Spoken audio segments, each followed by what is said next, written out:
हरि ओम पिलाने आज आम अष्टम श्रेणी विज्ञान बहिर कोश विषय आलोचना आम करुले कोश गठन और कार्य आम यार किछि अंश पढ़ी जेपरी आम कोश क्या कहुए कोश को किए आविष्कार करथिले कोशर आकृति कोशर आयतन ये विषय आम आलोचना करुले।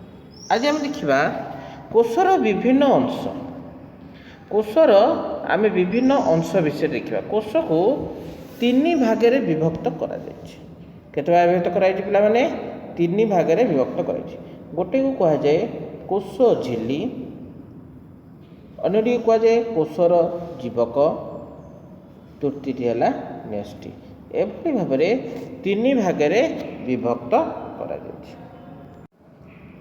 लक्ष्य कर पाने जो बाह्य आवरणटा रहा यही बाह्य आवरण को कहुए कोश झिल्ली ये जो गोलाकार पिंडटी रहा ताकू न्यष्टि कहुए कोश झिल्ली और न्यष्टि मध्य कोश झिल्ली और न्यष्टि मध्य जो रसाल पदार्थटी रहा मुझे लक्ष्य कर पाने जो अंशटी को गार पकाऊँगी से ही रसाल अंशटी को कौन बोली कहगला कोश जीवक बोली कहगला।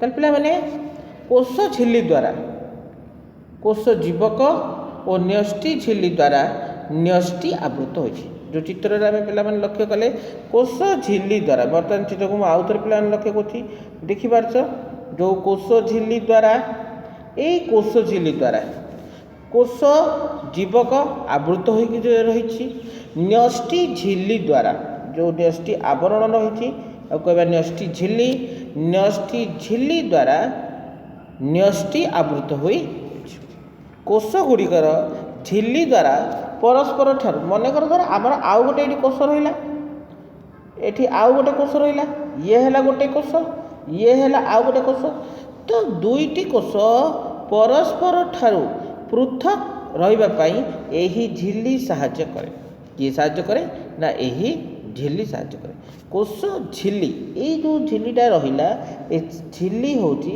ना छिद्रयुक्त आ मध्य फांका स्थान रही तो छिद्रयुक्त यह कोश भीतर को एवं कोश बाहर को कोश भीतर को एवं कोशर बाहर को केतेक निर्दिष्ट पदार्थ आदान प्रदान रे साहाय्य करते किछि अंश आदान प्रदान करिबारे एही झिल्ली मुख्यतः साहाय्य करिଥାଏ। बर्तमान पिला माने आमे पियाजर एक गोलाकृति मूल पिंड नबा अर्थात मूल पिंडटे नहीं आमे ताको परीक्षा करी देखिबा जे कोश किभଳି भाबरे पियाजरे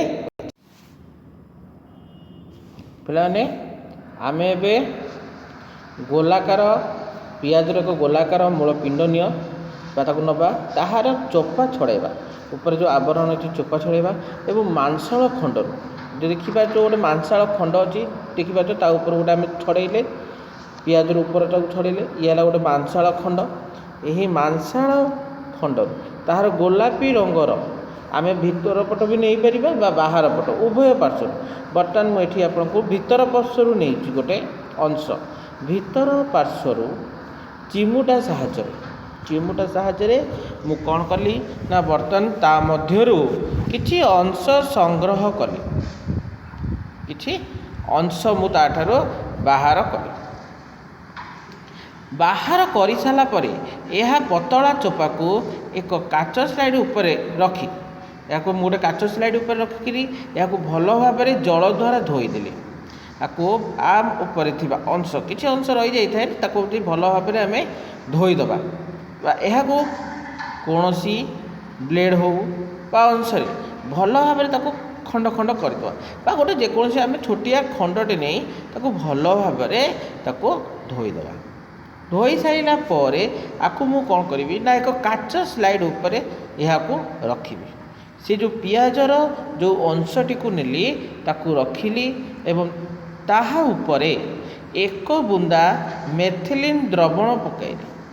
या उपरे देखिपाच पिला माने ये होची मेथिलीन द्रवण मु या उपरे मेथिलीन द्रवण मु पकईली एवं पकई ता उपरे देखिपारथिबो मु काच स्लाइड मु कौन पकईली पिला माने ता उपरे वर्तमान जो काच स्लाइड मु एठी ता उपरे पकईली।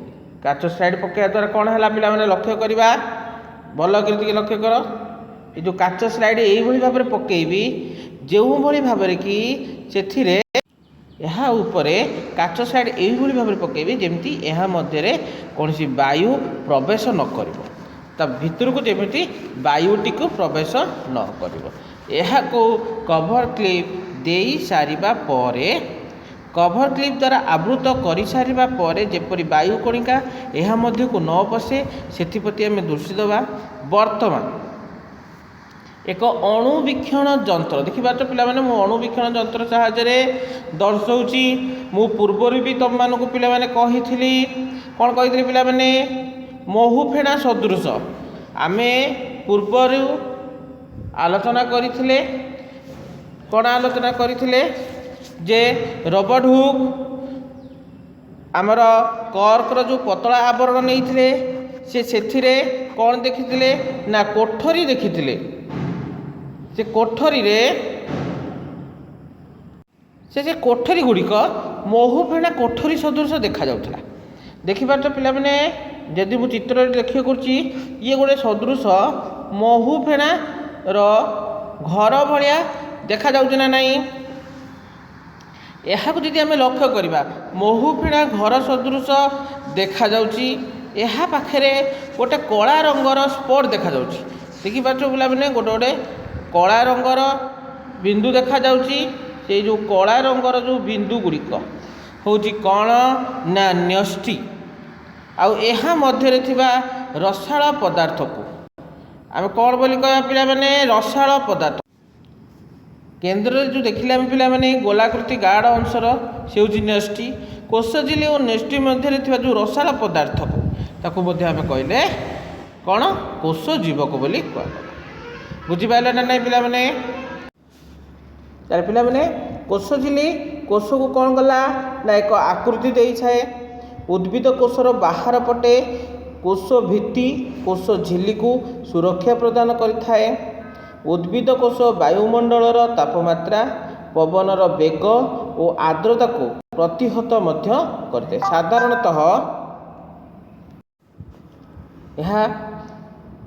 साधारणतः उद्भिदर गोटे स्थान रु अन्य स्थान को गति कर प्रकार सुरक्षा प्रदान करे। जदि आम ट्राडेन्स्कांसिया गछर पत्र रे थिबा एई पतला आस्तरण को सही स्लाइड ऊपर रखी अणुवीक्षण यंत्र साहाय्य लक्ष्य कले आमे एहार प्रत्येक अंश को भल भाव में लक्ष्य कर परिबा। बर्तमान पिला माने आमे आउ एक परीक्षा करबा। देखिबा तो पिला माने आमे पार्टीर किछि अंश को नेले एवं काच स्लाइड ऊपर एहा को भल भाव में रखले एक परिष्कार जो दांत खोला अछि से अग्रभाग को भांगी आमे डीएसएल काठी नै आमे यहाँ रखिबा एवं पार्टी भीतर पटर कल को काढ़ी रांपी या ऊपर रखी एक बुंदा यहाँ पर पकई आपको यदि कभर क्लिप दे लक्ष्य करवा से अणुवीक्षण यंत्र द्वारा देखिले आमे से विभिन्न प्रकार कोष गुड़िक पाइपर देखिपा पे चित्र रे किंतु उद्भिद कोष एवं प्राणी कोष मध्य डिफरेन्स रहिबो कौन उद्भिद कोष आयताकार होता बेले प्राणी कोष गोलाकार होता है एवं यार केन्द्र में न्यष्टि रही अछि एवं एथिरे आमे सहजरे तार चतुर्पार्श्व आमे यदि लक्ष्य करिया तार जो चारिपट जो आवरण रहिला ए आवरण होची आयताकार गोलाकार आ एही जो गोलाकार अंशटी को कहबा आमे कौन कोष झिल्ली बोली आमे कहबा एवं केन्द्र रे तार कौन अच्छी ना न्यष्टि रही अच्छी देखिए तो पिला जो गोलाकार जो अंशटा रहा छोट छोट यही गोलाकार अंश को आम न्यष्टि बोली आम ताको कहबा एवं न्यष्टि एवं कोष झिल्ली मध्य ତାହେଲେ କୋଷ ଝିଲ୍ଲି ଆଉ ନ୍ୟଷ୍ଟି ମଝିରେ ଏକ ରସାଳ ପଦାର୍ଥଟେ ଅଛି। ସେ ଯେଉଁ ରସାଳ ପଦାର୍ଥକୁ ଆମେ କ'ଣ ବୋଲି ପିଲାମାନେ କହିବା, ଏଇ ଯେଉଁ ରସାଳ ପଦାର୍ଥ ରହିଲା, ଏହି ରସାଳ ପଦାର୍ଥକୁ ଆମେ କୋଷ ଜୀବକ ବୋଲି ଆମେ କହିବା। ଏଥର ବୁଝିପାରିଲ ପିଲାମାନେ? ତାହେଲେ ପିଲାମାନେ ଇଏ ଯେଉଁ ଦେଖାଉଛି ବର୍ତ୍ତମାନ ଚିତ୍ରରେ, ସେ ଚିତ୍ର ହେଉଛି ଆମର ମଣିଷର ଯେଉଁ ଗାଲ ଅଛି, ଗାଲର ଭିତର ପାର୍ଶ୍ୱ, ସେଥିରୁ ସଂଗୃହୀତ ଅଂଶର ଚିତ୍ର। ତ ପିଲାମାନେ ସମସ୍ତେ ଏଇ ଚିତ୍ରଟିକୁ ଖାତାରେ ଆମେ ଭଲ ଭାବରେ କରିନେବା। ତ ବର୍ତ୍ତମାନ ଏବେ ଦେଖିବା ପିଲାମାନେ କୋଷ ଜୀବକ। କୋଷ ଜୀବକ ଏହା ହେଉଛି ଜେଲି ଭଳି ଏବଂ କୋଷ ଝିଲ୍ଲି ଏବଂ ନ୍ୟଷ୍ଟି ମଧ୍ୟରେ ଦେଖାଯାଏ। ମୁଁ ତୁମମାନଙ୍କୁ ଚିତ୍ରରେ ମଧ୍ୟ ଦେଖାଇଥିଲି ଯେ ଏହା ସାଧାରଣତଃ ନ୍ୟଷ୍ଟି ଏବଂ କୋଷ ଝିଲ୍ଲି ମଧ୍ୟରେ ଦେଖାଯାଏ। ଏ ଯେଉଁ ରସାଳ ପଦାର୍ଥ ରହିଲା, ଯେଉଁ ଗୋଲାକାର ଅଂଶ ହେଲା ନ୍ୟଷ୍ଟି, ଆଉ ଯେଉଁ ଚତୁଃପାର୍ଶ୍ୱ ରହିଲା ତାକୁ କହିବା ଆମେ କୋଷ ଝିଲ୍ଲି, ତାହା ମଧ୍ୟରେ ଯେଉଁ ରସାଳ ପଦାର୍ଥଟି ରହିଲା, ସେହି ରସାଳ ପଦାର୍ଥକୁ କୁହାଗଲା କ'ଣ ନା କୋଷ ଜୀବକ।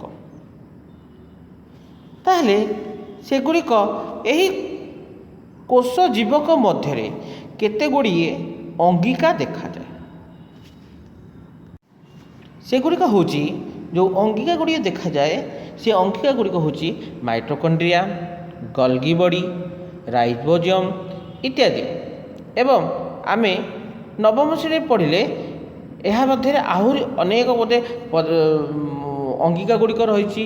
ଏଣ୍ଡୋପ୍ଲାଜମିକ୍ ରେଟିକୁଲମ୍, ଜିନ୍ ମଧ୍ୟ ଯେଉଁ ରହିଛି, ନ୍ୟଷ୍ଟି ମଧ୍ୟରେ ରହିଛି ଗୁଣସୂତ୍ର। ଏହା ବିଷୟରେ ଆମେ ଅନେକ କଥା ଜାଣିବା।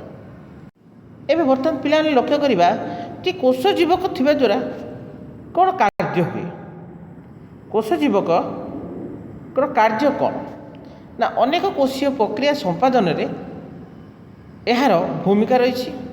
ଏଥିରେ ଅନେକ ଗୁଡ଼ିଏ ଅଙ୍ଗିକା ଗୁଡ଼ିକ ଭାସମାନ ଅବସ୍ଥାରେ ଥାନ୍ତି, ଅର୍ଥାତ୍ ବୁଲିଥାନ୍ତି। ମାଇଟୋକଣ୍ଡ୍ରିଆ, ଗଲ୍ଗି ବଡି, ଏଣ୍ଡୋପ୍ଲାଜମିକ୍ ରେଟିକୁଲମ୍ ଇତ୍ୟାଦି। ନାଭିକକୁ ସୁରକ୍ଷା ଦିଏ। ଏଠାରେ ସେ କ'ଣ କରେ ନା ନ୍ୟଷ୍ଟିକୁ ସେ ସୁରକ୍ଷା ଦିଏ। ଶ୍ୱସନ ପ୍ରକ୍ରିୟାରେ ମଧ୍ୟ ଏହି କୋଷ ଜୀବକର ଭୂମିକା ରହିଛି। ବର୍ତ୍ତମାନ ପିଲାମାନେ ଆମେ ଲକ୍ଷ୍ୟ କରିବା ନ୍ୟଷ୍ଟି। ନ୍ୟଷ୍ଟି ପିଲାମାନେ କ'ଣ ନା ନ୍ୟଷ୍ଟି ହେଉଛି ଜୀବକୋଷର ଏକ ମୁଖ୍ୟ ଅଂଶ। ଯଦି ଆମେ ଲକ୍ଷ୍ୟ କରିବା ଯେମିତି ଘରର ଜଣେ ମୁଖ୍ୟ ଥାଏ, ଇଏ ସେମିତି ଏକ ମୁଖ୍ୟ ଅଂଶ। ତାହେଲେ ସାଧାରଣ ଭାବରେ ଏହା ଏକ ଗୋଲାକାର ଓ କୋଷର କେନ୍ଦ୍ରରେ ଅବସ୍ଥିତ। ଇଏ ଦେଖିପାରୁଥିବେ ପିଲାମାନେ, ଗୋଲାକାର ଏବଂ କୋଷର କେନ୍ଦ୍ରରେ ଏହା ଅବସ୍ଥିତ କରୁଛି। ବୁଝିପାରୁଛ ପିଲାମାନେ? ନ୍ୟଷ୍ଟିଟି କୋଷ ଜୀବକ ଠାରୁ କୋଷ ଝିଲ୍ଲି ଦ୍ୱାରା ପୃଥକ ହୋଇଛି। ନ୍ୟଷ୍ଟି ଠାରୁ କୋଷ ଜୀବକ ଠାରୁ ନ୍ୟଷ୍ଟି ଝିଲ୍ଲି ଦ୍ୱାରା ସେ ପୃଥକ ହୋଇଛି। କିଏ ଏଠାରେ ଅଲଗା କରିବାରେ ସାହାଯ୍ୟ କଲା ନା ଏଠାରେ କୋଷ ଜୀବକ ଦ୍ୱାରା ଏହାକୁ ଅଲଗା କଲା। ଏହି ଝିଲ୍ଲିଟି ଅର୍ଥାତ୍ ନ୍ୟଷ୍ଟି ଝିଲ୍ଲିଟି ଏକ ଛିଦ୍ରଯୁକ୍ତ। ନ୍ୟଷ୍ଟି ଝିଲ୍ଲିଟି ହେଉଛି ଗୋଟେ ଛିଦ୍ରଯୁକ୍ତ। କାହିଁକି ଛିଦ୍ରଯୁକ୍ତ ହେବାର କାରଣ କ'ଣ? ଏହା ଦେଖିପାରୁଛ ଏଠି ହୋଲ୍ ଅଛି, ଏଇ ଯେଉଁ ଛିଦ୍ର ଅଛି, ଏହା ଛିଦ୍ରଯୁକ୍ତ ହେବାର କାରଣ କ'ଣ? ଛିଦ୍ରଯୁକ୍ତ ହେବା ଦ୍ୱାରା ଏହା କ'ଣ ହୁଏ? କୋଷ ଜୀବକ ଓ ନ୍ୟଷ୍ଟି ମଧ୍ୟକୁ, ଏହା କାହା ମଧ୍ୟରେ ରହିଲା? କୋଷ ଜୀବକ ନ୍ୟଷ୍ଟି ଝିଲ୍ଲି, ନ୍ୟଷ୍ଟି ଝିଲ୍ଲି ମଧ୍ୟରେ ସେ କ'ଣ କରେ ନା କିଛି ପଦାର୍ଥ ଆଦାନ ପ୍ରଦାନ କରିବାରେ ସାହାଯ୍ୟ କରେ। ଏହାକୁ ଯଦି ଆମେ ଅଧିକ ବର୍ଦ୍ଧନ କାଚ ସାହାଯ୍ୟରେ, ବର୍ତ୍ତମାନ ଦେଖିପାରୁଛ ମୁଁ ଏଠି ଅଧିକ ବର୍ଦ୍ଧନ କରିକି ସେଇ ଅଂଶଟିକୁ ମୁଁ ଆଣିଛି। ଯଦି ଏହାକୁ ଆମେ ଲକ୍ଷ୍ୟ କରିବା ତାହେଲେ ଏହା ମଧ୍ୟରେ ଏହାକୁ ଗୋଲାକାର ଯେଉଁ ଅଂଶଟି ଦେଖାଯିବ, ଗୋଟେ ଗୋଲ ଅଂଶଟି ଯେଉଁ ଦେଖାଯିବ, ଏହାକୁ ଆମେ ନିନ୍ୟଷ୍ଟି ବୋଲି କୁହାଯାଏ।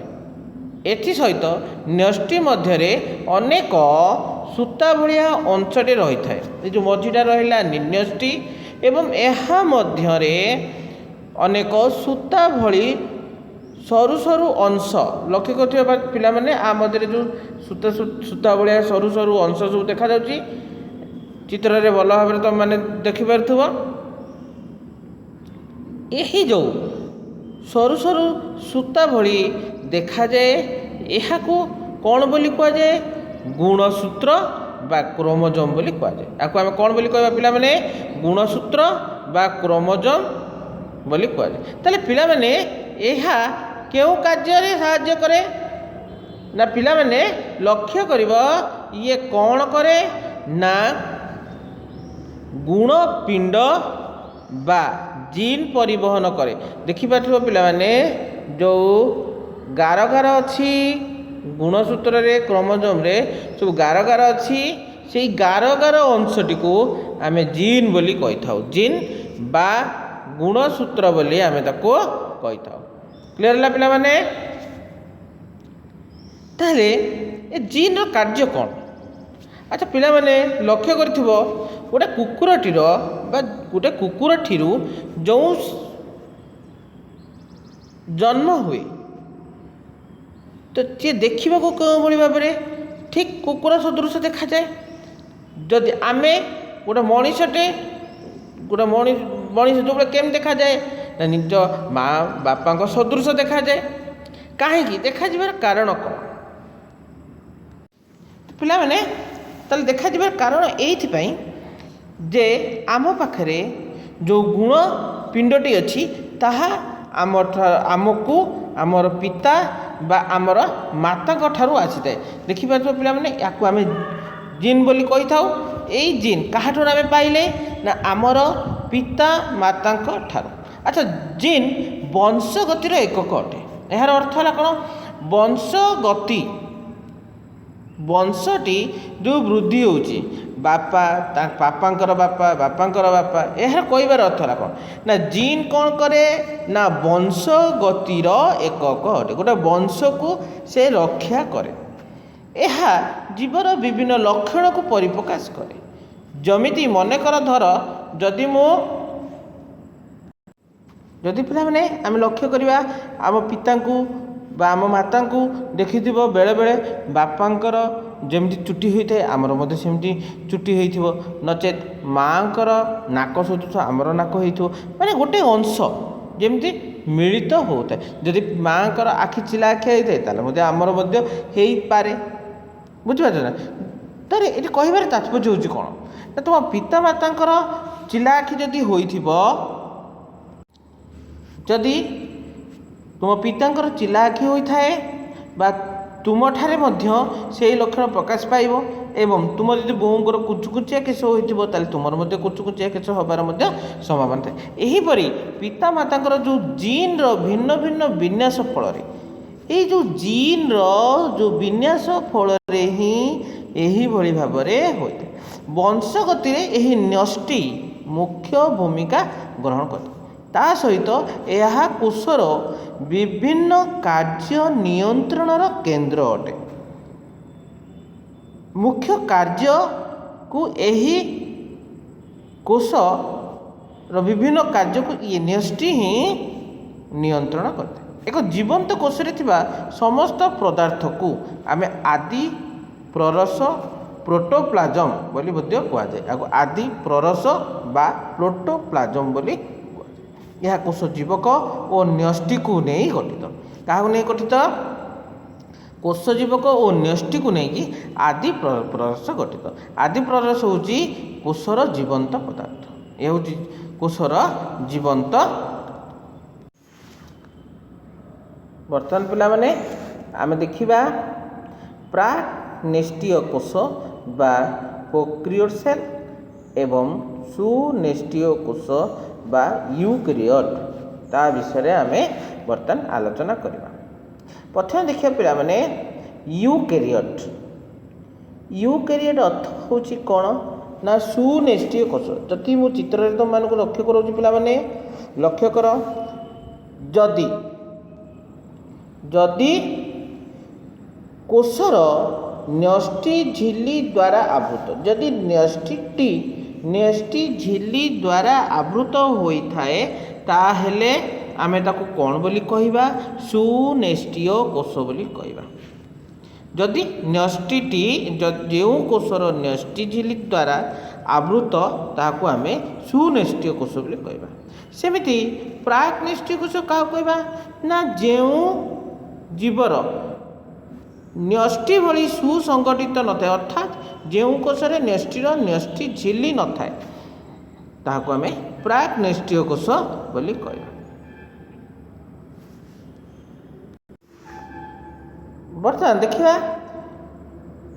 ना केतेक यूक्रेटिस कोषर अर्थात सुनिष्टीय कोषर उदाहरण जमती एठार आम देखिपर झिटिपिटी पियाज मनुष्य गाल मुणा अर्थात एमानंकर सुनिष्टीय अर्थात जो मानकर न्यष्टि झिल्ली न थाए ताकू प्राक निष्ठीय अर्थात बीजाणु नीलहरी शैवाल देखो तो नीलहरी शैवाल इत्यादि होची कौन प्रोक्रिएट सेल बा प्राक निष्ठीय कोषर उदाहरण। बर्तमान पिला देखा रसधानी। रसधानी को आम कौड़ी ना आम अणुबीक्षण यंत्र पियाज कोष देखिले से पियाज कोष अनेक कोष जीवक मध्य फाँका स्थान थाए कौन थाए ना कोष जीवक अनेक फाँका स्थान थाए देखिपार पिला माने मु तुमको लक्ष्य कराऊँगी चित्र रे एठी लक्ष्य कर ये है गोटे फाँका स्थान ये मध्य रहा आमर अनेक फाँका स्थान रहा ये जो फाँका स्थान गुड़िक ना कौन रही रसधानी बा भैक्यूल्स आपको आम कौन कहवा रसधानी बा भैक्यूल्स बोली आम कह। पियाज कोष जदि आम लक्ष्य करवा उद्भिद कथा उद्भिद कोष यह हूँ बृहत्तर देखिए तो पिला माने बड़ आकार किंतु उद्भिद कोष प्राणी कोष यह क्षुद्राकार यह छोट केतेक प्राणी कोष लक्ष्य कर पिला माने साधारणतः उद्भिद कोष रसदानी बृहत्कार होता बेले प्राणी कोष यह हूँ क्षुद्राकार छोट आकार किंतु उद्भिद कोष यह बड़ आकार रही है प्राणी कोष यह अति क्षुद्राकार देखा जाए देखिए पिला माने चित्र ये रहा आमर कौन उद्भिद कोषर जो अंश। एवं बर्तमान देखिए पिला माने लबक जदि आम गोटे ट्राडिस्कांसिया पत्रर जदि आम नवा एवं से कोष जीवक अनेक गुड़िए रंगीन वस्तु देखिपर से अनेक गुड़िए रंगीन वस्तु देखिपर सेगुड़िक कोष जीवक एणे तेणे हो रही देखा जाती एठी सेठी एगुड़िक देखा जाती एगुड़िक विभिन्न रंगर मध्य होता है एगुड़िक आम लबक बोली कहवा ताको आम लबक बोली आम एथिरु केतेक सबुज कणा धारण करथांती ताहाकू हरित लबक बोली कह जो माने सबुज रंगर होता है सबुज कणा धारण करथांती एहाकू आम हरित लबक बोली कह जाए। यह पत्र को रंग देते ये हरित लबक पत्र को सबुज रंग देता है। हरित लबक रे सबुज कणा पत्र हरित खाद्य प्रस्तुतिर अपरिहार्य अर्थात यह खाद्य प्रस्तुति साहाय्य करिथाए। देखिपा तो पिला माने यह क्रोमोप्लास्ट ये है क्लोरोप्लास्ट चित्र रे भल भाव लक्ष्य दियो ये है आमर क्लोरोप्लास्ट।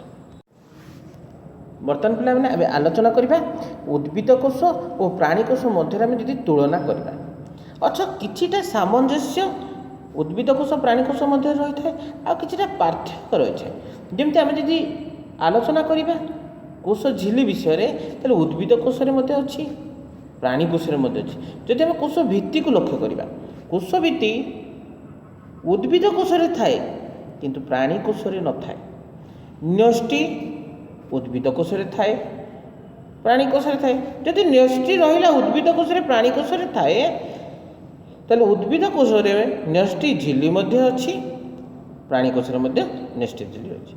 कोष जीवक उद्भिद कोष अच्छी प्राणी कोष अच्छी। लबक उद्भिद कोष अच्छी किंतु प्राणी कोष नहीं कहीं पिला माने नहीं जेहेतु प्राणी कोष नहीं तेणु प्राणी माने खाद्य प्रस्तुति कर देखुच उद्भिद जमती खाद्य प्रस्तुति करे आलोक शक्ति को व्यवहार करी अंगारकाम्ल और जल को व्यवहार करी जमती से श्वेतसार देते खाद्य प्रस्तुति करे प्राणी माने केमती सेमती खाद्य प्रस्तुति कर देखिछ कि ना तेणु नहीं। उद्भिद कोष रसधानी बड़ होइथिबा बेले प्राणी कोश रे एहा छोट होई। पुनर्बार मु पिला माने टिके उद्भिद कोश प्राणी कोश को पुनर्बार मु तुम मान पाखे व्याख्या करुच्ची। उद्भिद कोश देखिया यह वर्गाकार बा आयताकार आयत आकृतिर यार कोश प्राचीर थाए उद्भिद कोश जहाँ को आम कोश भित्ति बोली कहले लबक अच्छी सेंट्रोजम किंतु एथारे न थाए उद्भिद कोश सेंट्रोजम न थाए। रसधानी प्राणी कोश तुलन में उद्भिद कोश बड़ थाए। ठीक से भाव में जब आम प्राणी कोश को विवेचना करवा यह देखा प्राय गोलाकार संपूर्ण गोलाकार न प्राय गोलाकार एथिरे कोश भित्ति न थाए उद्भिद कोश किंतु थिला एथिरे लबक न थाए। सेंट्रोजम प्राणी कोश थाए। रसधानी उद्भिद कोश ठारू यह छोट उद्भिद कोश बड़ रसधानी एवं प्राणी कोश यह छोट। बर्तमान पिला माने आमे एथरु कोन शिखिले टिके आमे भल भाव आउ थे टिके विवेचना करदेबा। प्रथम आमे आउ थे टिके जानि नेबा जे प्रत्येक जीव केतेक अंग को नहीं गठित होइथाय। अंग गुड़िक मध्य क्षुद्र अंश को नहीं गठित होइथाय। जीव शरीर क्षुद्रतम जीवंत अंश को आमे कोश बोली कहि थाउ। रॉबर्ट हुक 1665 मसीह कर्कर कोश अनुधान करथिले। कोश गुड़िकर आकृति और आयतन रे भिन्नता देखा जाए। कुकुड़ा अंडा परी केतेक कोश बेस बड़ एवं यह खाली आखि को देखा जाए। केतेक जीव एककोशी और केतेक जीव बहुकोशी अच्छा जमी आम एमिबा बहुकोशी प्राणी माने उद्भिद माने।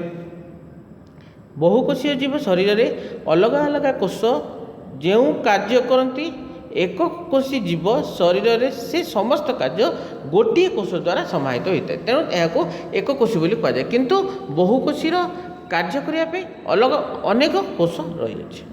कोशर तीनोटी मुख्य अंश अच्छी जहाँ आम जानले कोश झिल्ली कोश जीवक एवं न्यष्टि। न्यष्टि कोश जीवक ठारू न्यष्टि झिल्ली द्वारा यह पृथक होता है। प्राक्निष्ठीय कोशर न्यष्टि चारि पाखे झिल्ली न थाए। प्राक्निष्ठीय कोश उद्भिद कोशर कोशभित्ति थाए किंतु प्राणी कोशर कोशभित्ति न थाए। उद्भिद कोश रंगीन कणिका को आम लबक बोली कही था एवं हरित लबक थिबा सबुज कणा को आम पत्र हरित बोली आम कही था। उद्भिद कोश बृहत रसदानी थिबा बेले प्राणी कोश यह क्षुद्र आकार। बर्तमान पिला माने आमे टिके अनुशीलनी बा प्रश्नावली को अनुध्यान करदेबा। देखो निम्न रे थिबा बंधनी मध्यरु ठीक उत्तर बाछि शून्य स्थान पूरण कर। आम धरू ठीक उत्तर बाछिबा जेमती आम बंधनी भितर कौन कौन देला आदि प्ररस कोशभित्ति कूटपात कूटपाद ओटपक्षीर अंडा निन्यष्टि जेन प्राक्निष्ठीय कोश। ताले प्रथम प्रश्नटी देला पिला माने न्यष्टि मध्य थिबा गोलाकार अंश को डैश कुआ जाए।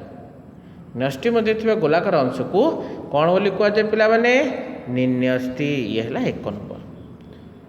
एमिबा शरीर बाहर थुआ प्रवर्ध को डैश कुआ जाए। प्रवर्ध को कौन कुआ जाए पिला माने कूटपाद।